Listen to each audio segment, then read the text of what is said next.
Go. Where are we going? Going down the Kennet Avon.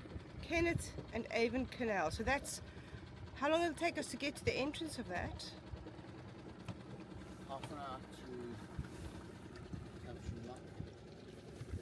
20 minutes after that. That Caversham Lock. This dinghy breaks down at Caversham Lock, I'm done with boating.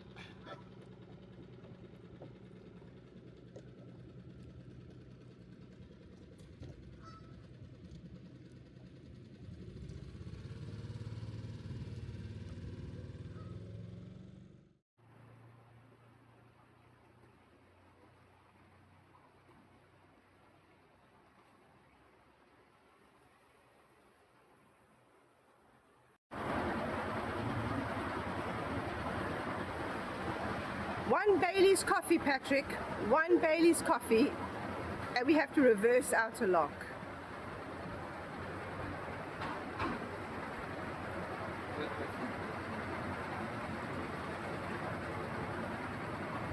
I think this is a true representation of our lives.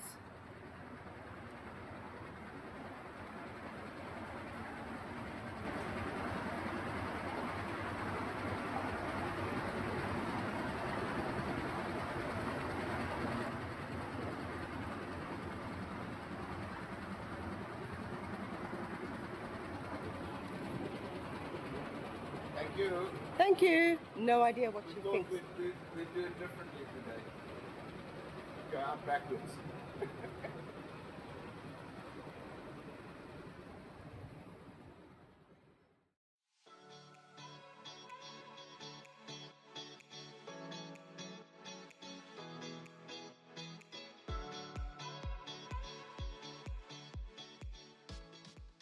After an interesting and not all that surprising start to our day and our trip, we made it to the entrance to the Kennet Avon Canal just off the Thames, turned in, and now we were on the canal part and heading towards our first lock.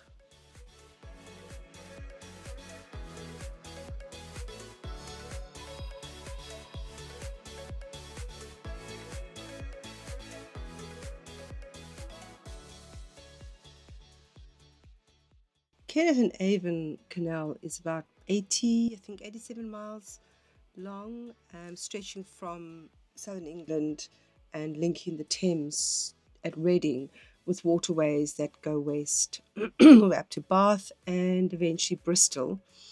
And it's got beautiful history, but we had no plan of going as far as Bristol. We had decided that we would go until 1 o'clock in the afternoon. We packed a picnic. We'd obviously already finished the Bailey's coffee. We had a picnic lunch we'd packed and a couple of other beverages. And we would go until 1 o'clock and then turn around and make our way back. And I think that would give us plenty of time to just explore this waterway, this canal. And so we got to the first lock, which was Blake's Lock. And this lock's about 600 years old, real history here, and I think it references back to about 1404.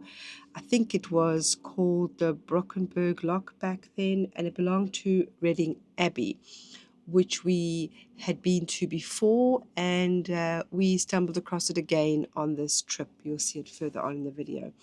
So this was the first entrance into the canals, and as it belonged to Reading Abbey, the monks would collect toll from boats using the lock.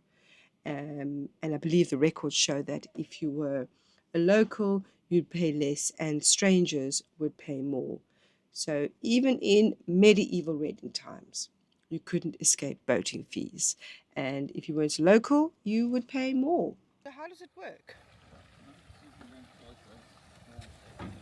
Oh, so you don't need a key, you just turn this thing? Okay. So what is that doing? Dropping the sluices? Open the sluices. But that gate, should I go and see if I can push it? Oh, it's pulled it closed. Oh, so they're both, that's interesting.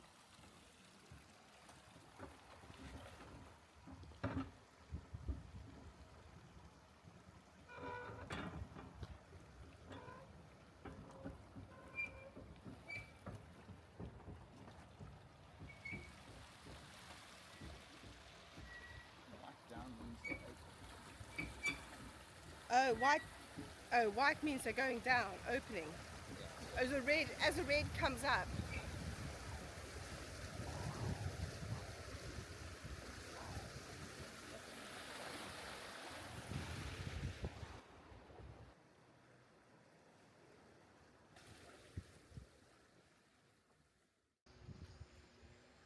Automatic.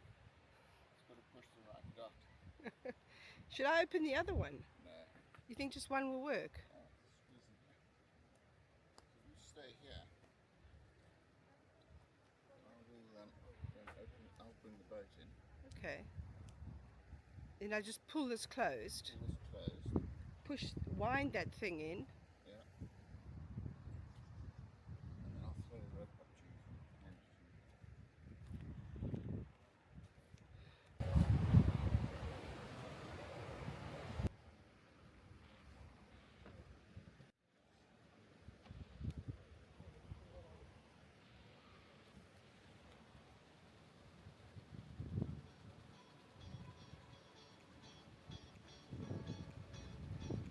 Do you want me to take the line and then come back and close this?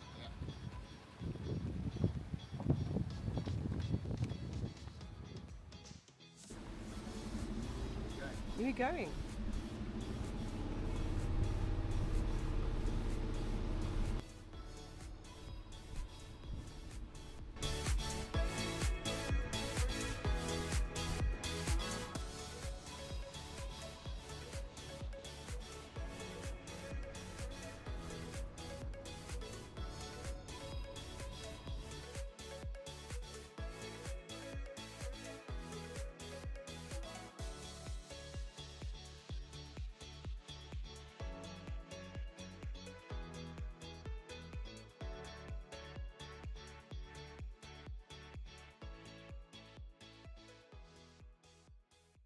Once we worked out how to operate that lock and not use our newly purchased key, which I'm sure we were going to use later in the day, we got through Blake's Lock. We only needed to open up one of the gates because we were just on the small dinghy.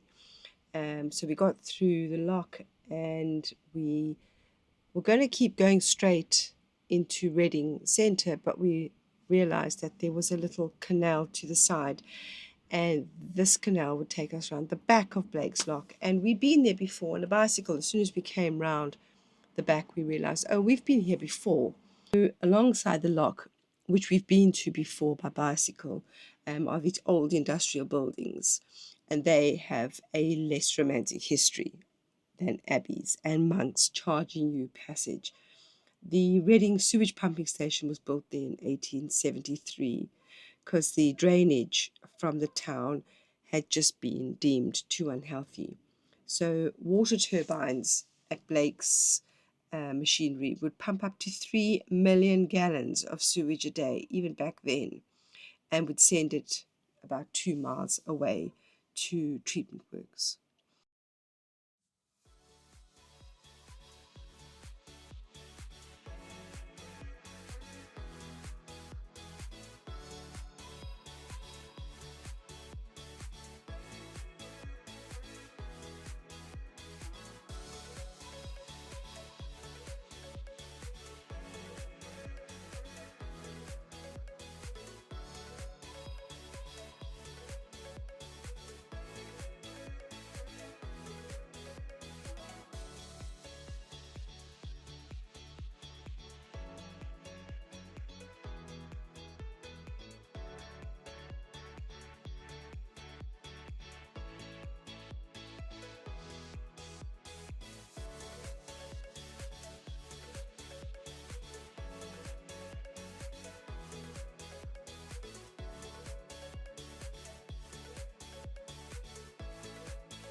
once we'd finished exploring around the back of Blake's Lock and around the museum, we headed back out into the main stream, I suppose, the main canal, heading towards the town centre, and again stumbled across another side canal which we turned into. And this is where we found we were coming alongside the abbey that we had last year explored by bicycle. Fascinating old buildings, and still so many parts of it standing. So we did a little drive-by down to the bottom and turned back round again, just looking at it for the first time from the river, when last time we'd seen the river from the abbey. It was really interesting to see a different perspective from places that we've been to quite a few times before.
Then it was back into the main canal, and this time we were definitely going to be heading into the town centre. Until, much to my surprise and Patrick's, we came across a traffic light. And so it was red, so we had to wait for, it said about 12 minutes. I think it was slightly more, but that was all right. We sat there and took advantage of the beautiful sunny weather and the beverages that had been sitting in the cooler box in the boat. So something to pass the time and just enjoy the scenery before we could finally set on forward once the traffic light went green.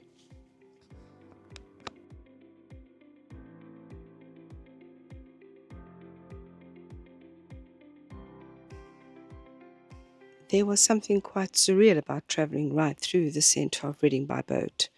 Reading is actually a town rather than a city, despite several attempts over the years to try and gain city status. But from the water, it really felt like we were travelling through the middle of a city. We were so used to thinking of roads and railways as the routes that would connect the towns and the cities. And it's so easy to forget that long before any of those, waterways like this was the most important form of transport. And you can see that Reading really has grown around its waterways. It runs right through the heart of the town, and for centuries it influenced where people were settling, where people were trading. When we went into the museums and looked at all the history about the barges that were carrying goods travelling inland, the wharfs, the mills, it was really fascinating. And today we drive through Reading on busy roads and we cross bridges without even really thinking what's beneath them, or we just arrive by train. But travelling through it really slowly at water level gives you a complete different perspective. And today for us, this was an adventure, but about 200 or 300 years ago, this was simply the road.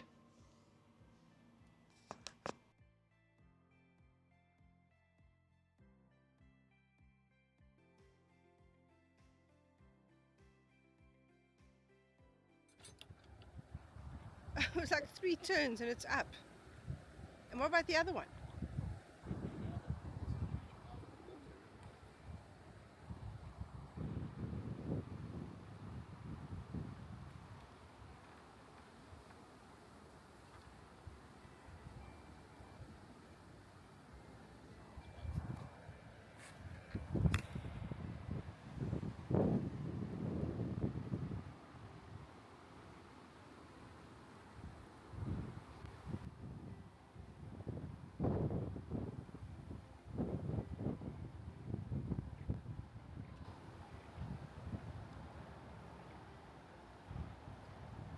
You could literally walk that dinghy in here.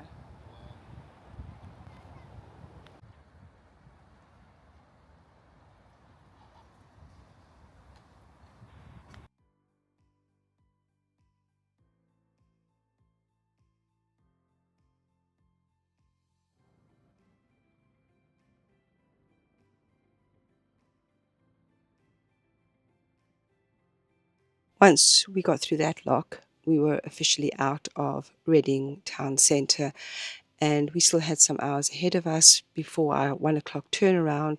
So there was nothing to do but just relax, lie back, and enjoy the slow pace through the overhanging trees and the blue skies. It was a beautiful day.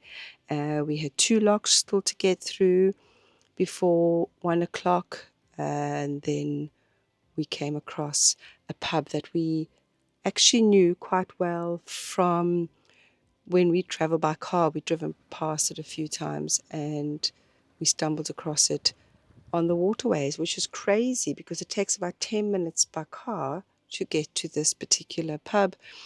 And so far we've been going since 9 o'clock and it was coming up for 1 o'clock, and here was this lovely old English pub. So we stopped, grabbed ourselves a quick beverage, and then called it a turnaround and made our way back down the river.